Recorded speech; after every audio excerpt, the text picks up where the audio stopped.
जय माता दी मित्रों, हमारे YouTube चैनल में आपका हार्दिक स्वागत है।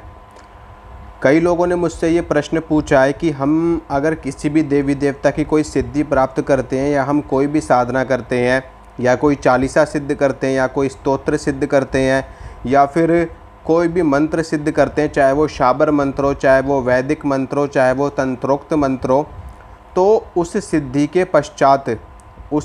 के पश्चात और हमको सब कुछ महसूस भी हो रहा है, हमको शक्ति का आभास भी हो रहा है, हमको शक्ति के दर्शन भी कहीं ना कहीं हो रहे हैं और हमको हमारे शरीर पे सवारी भी आ रही है, हमें सारी चीज़ें मतलब आपके साथ घटित हो रही है जो एक सिद्धि प्राप्त करने के बाद में साधक के साथ घटित होती हैं। आपको पता भी है कि मेरे साथ में कोई ना कोई शक्ति चल रही है, या फिर आप सिर्फ़ और सिर्फ किसी शक्ति की बस खाली वैसे ही मन से पूजा करते हैं, तन से पूजा करते हैं, आपने कोई साधना नहीं कर रखी, कोई सिद्धि नहीं कर रखी।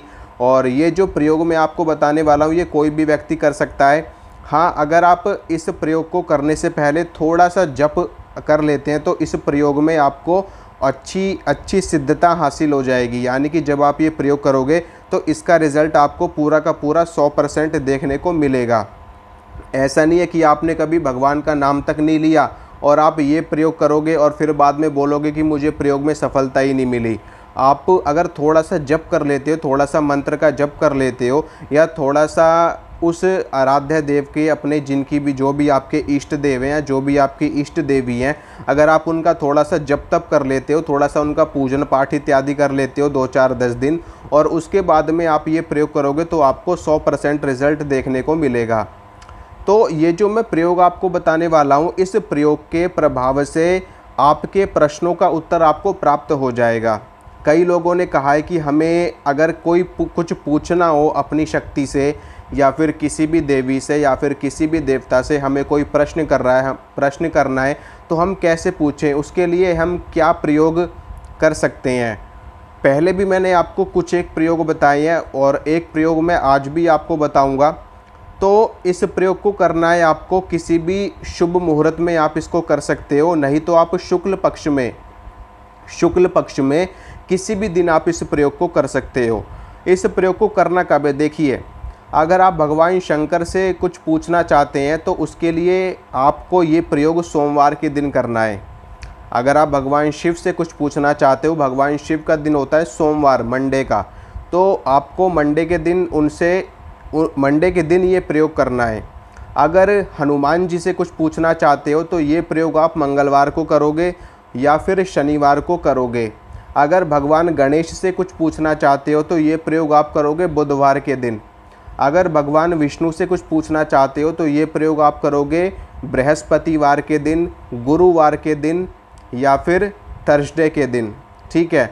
अगर कोई भी देवी हो, माता काली हो, माँ दुर्गा हो, माता शीतला हो, माँ चामुंडा हो, माँ भद्रकाली हो, माँ मसानी हो और माता विंध्यवासिनी हो, कोई भी शक्ति देवी दुर्गा का कोई सा भी रूप हो, अगर देवी से कोई प्रश्न आपको करना है तो शुक्रवार के दिन आप ये प्रयोग कर सकते हैं। इसके अलावा शनिवार के दिन आप हनुमान जी का प्रयोग भी कर सकते हो। शनिवार के दिन आप शनिदेव का प्रयोग भी कर सकते हो। शनिवार के दिन आप माता काली का प्रयोग भी कर सकते हो। शनिवार के दिन आप भैरव जी का भी प्रयोग कर सकते हो। और रविवार के दिन भैरव जी से आपको कुछ पूछना हो तो आप उनसे पूछ सकते हो।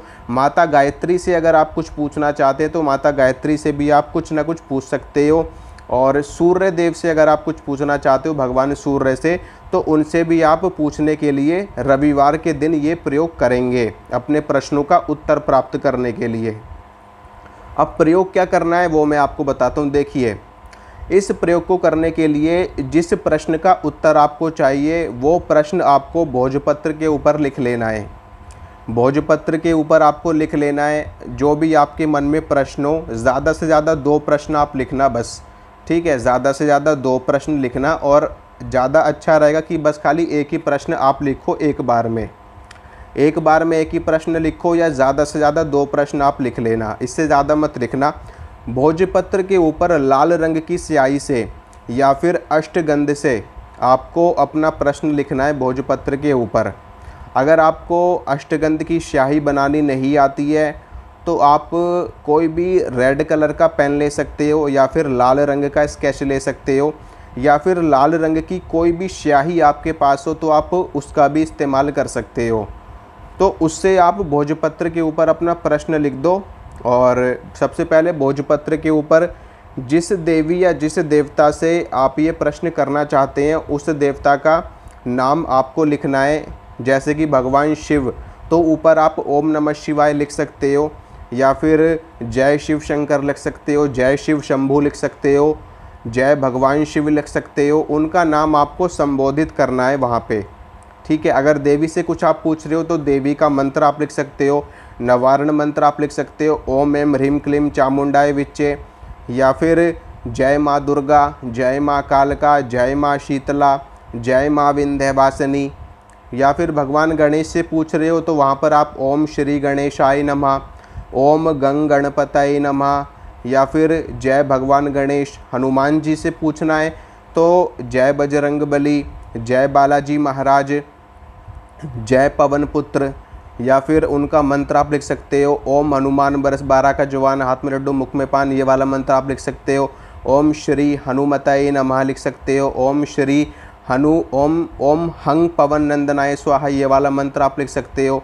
कोई भी उनका नाम, या जय बजरंग बली, जय हनुमान जी महाराज, जय सीताराम, इस तरीके से आप उनको लिख सकते हो। ऐसी भगवान विष्णु का आपको लिख लेना है ऊपर लिखने, उनका जयकारा लिखने के बाद में ऊपर नीचे आपको अपने दोनों प्रश्न लिख देने हैं भोजपत्र के ऊपर, और उस भोजपत्र को फोल्ड कर लेना है, उसको छोटा सा पीस बना लेना है। जैसे आप कोई भी पेपर पे लिखते हो ना कुछ भी, उसके बाद उसको फोल्ड करके आप अपने जेब में रख लेते हो, या फोल्ड करके ऐसे ही रख देते हो कहीं पर भी, तो ऐसे ही उसको फोल्ड कर लेना है। फोल्ड करने के बाद में उसके ऊपर आपको इत्र लगाना है, सेंट लगाना है, ठीक है, सेंट लगाना है। सेंट से क्या होता है कि जो शक्ति होती है वो आकर्षित होती है। तो सेंट लगाने के बाद में उसको आप अपने पास रख लो, या फिर आप अपने पूजा घर में रख दो। सुबह के वक्त में आप ये प्रयोग कर सकते हो, अपने प्रश्न को लिख सकते हो, या फिर आप शाम को भी कर सकते हो, अपना प्रश्न इसमें लिख सकते हो। अब जिस दिन आप ये प्रयोग कर रहे हो, या जिस देवता के निमित्त आप ये प्रयोग कर रहे हो, जिनसे आपको प्रश्न करना है जिनसे आपसे, उनके निमित्त आप उस दिन का प्रयोग ये करोगे। अब आपको करना क्या है कि उस देवता का जब आप आवाहन करोगे, और रात्रि काल में आप उनका आवाहन करने के लिए जब आप अपने सोने के लिए जाओगे, स्वप्न में आपको इसका उत्तर मिलेगा। कैसे मिलेगा मैं आपको बताता हूँ कि शाम के वक्त में जिस देवी या जिस देवता से आपको प्रश्न का जवाब चाहिए उनको आपको भोग प्रसाद देना है। होता है ना कि जब आप किसी के घर पे जाते हो तो वो व्यक्ति आपकी खातिरदारी करते हैं, आपको चाय नाश्ता पूछते हैं, आपको नाश्ता पूछते हैं, भोजन इत्यादि पूछते हैं, और वो आपका स्वागत करते हैं। तो इसी तरह से जब आप किसी शक्ति का आवाहन करोगे अपने घर पे अपने प्रश्नों का जवाब पूछने के लिए, तो उसके बदले में कुछ उनको भी तो देना पड़ेगा आपको, ठीक है, उनका स्वागत तो करना पड़ेगा। वैसे तो भगवान को कुछ नहीं चाहिए, किसी भी शक्ति को कुछ नहीं चाहिए, वो सर्वसमर्थ हैं और वो सदैव अपने भक्तों को देते ही हैं, लेकिन उनका एक स्वागत करने के लिए आपको कुछ ना कुछ तो उनके प्रति करना ही चाहिए। तो आप उनको प्रसाद अर्पित कर देना शाम के वक्त ही। जैसे कि मान लो, मैं आपको एग्जाम्पल की तरह समझाता हूँ, जैसे कि मान लो माँ दुर्गा से आपको कुछ पूछना है, तो माँ दुर्गा से पूछने के लिए शुक्रवार का दिन मैंने आपको बताया है, तो शुक्रवार की शाम को ही आपको माँ दुर्गा को प्रसाद चढ़ा देना है, जो भी आपकी इच्छा हो, जो भी हो, 10 रुपये का, 20 रुपये का, 5 रुपये का, जो भी आप उनको प्रसाद चढ़ाना चाहें वो प्रसाद आप उनको चढ़ा देना।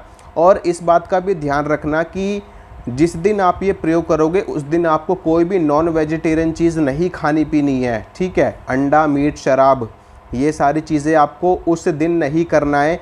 यहाँ तक कि आपको ब्रह्मचर्य का पालन भी करना है उस दिन।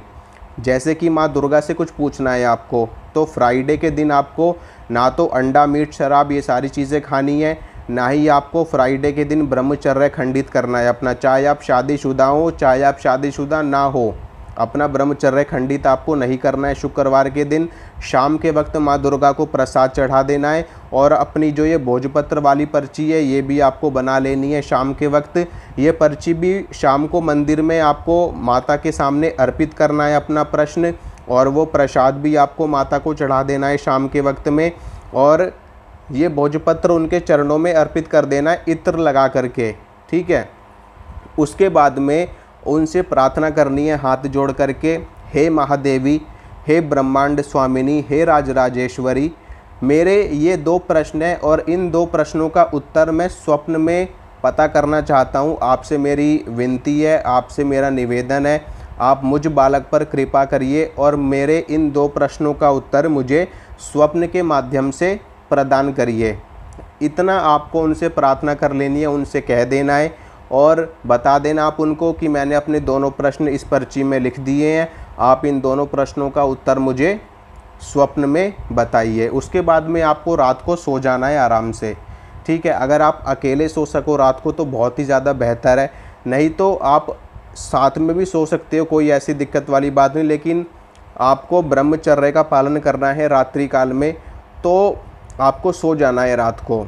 रात को माँ दुर्गा की कोई ना कोई शक्ति आपके पास उपस्थित हो जाएगी, प्रकट हो जाएगी। और जब आप स्वप्नावस्था में होंगे, अगर आप स्वप्नावस्था में नहीं भी होंगे तो आप स्वतः स्वप्नावस्था में चले जाएंगे, क्योंकि माँ दुर्गा की जो शक्ति आपके पास आएगी आपके प्रश्नों का जवाब देने के लिए, माँ दुर्गा स्वयं नहीं आएंगी। माँ दुर्गा इस ब्रह्मांड की स्वामिनी है, वो कभी किसी के पास स्वयं नहीं आती। कोई बहुत ही उनका अच्छा भक्त हो, कोई बहुत ही उनकी खुद की इच्छा होती है वो तभी आती है, नहीं तो जितने भी सभी के कार्य उनकी जो सेविकाएं हैं, उनकी जो योगिनियाँ हैं, उनकी जो सहायक शक्तियाँ हैं, उनकी जो यक्षिणियाँ हैं और उनकी जो दास हैं, सेवक हैं, भक्त हैं, भक्तिनियाँ हैं, वो ही सारे कार्य कर देती हैं।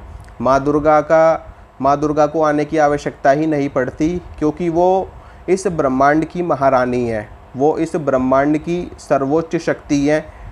तो कोई ना कोई शक्ति आएगी आपका जवाब देने के लिए और आपको स्वप्न में उत्तर प्राप्त हो जाएगा, ठीक है। लेकिन जो मैंने आपको बताया इस बात का आपको पूरा ध्यान रखना है, ब्रह्मचर्य का पालन ज़रूर करना है, कोई भी नॉन वेजिटेरियन चीज़ नहीं करनी। और अगर आप 10-11 दिन इस प्रयोग को करने से पहले पूजा पाठ कर लेते हैं, अगर आप माँ दुर्गा की 11 दिन पूजा कर लो पहले अच्छे से, माँ को मना लो, सुबह शाम उनकी पूजा कर लो और दुर्गा चालीसा पढ़ो, नवारण मंत्र का जप करो, अष्टाक्षरी मंत्र का जप करो माँ दुर्गा के, और माँ दुर्गा के 108 नाम पढ़ो, 11 दिन तक उनकी पूजा करो। फिर उसके बाद में आप ये प्रयोग करके अपने प्रश्न का उत्तर उनसे आप प्राप्त कर सकते हो। या फिर आप पहले से साधक हो तो आपको पूजा करने की भी आवश्यकता नहीं है, आप सीधा सीधा उनसे प्रश्न पूछ सकते हो।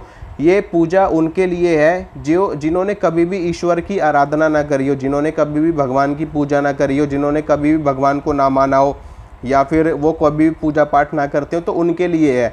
बाकी जो साधक हैं वो इस प्रयोग को सीधा कर सकते हैं, डायरेक्ट इस प्रयोग को कर सकते हैं, उनको जवाब ज़रूर मिलेगा, ठीक है। तो आशा करता हूँ मित्रों जो जानकारी मैंने आपको दी आपको अच्छी लगी होगी, पसंद आई होगी। तो वीडियो को लाइक करिए, वीडियो को शेयर कीजिए, चैनल को कीजिए सब्सक्राइब। मिलूंगा आपसे अगली वीडियो में, तब तक के लिए जय माता दी। माता रानी आप सभी का मंगल करे, आप सभी का कल्याण करे, आप सभी को धर्म, अर्थ, काम और मोक्ष प्रदान करे। जय माता दी।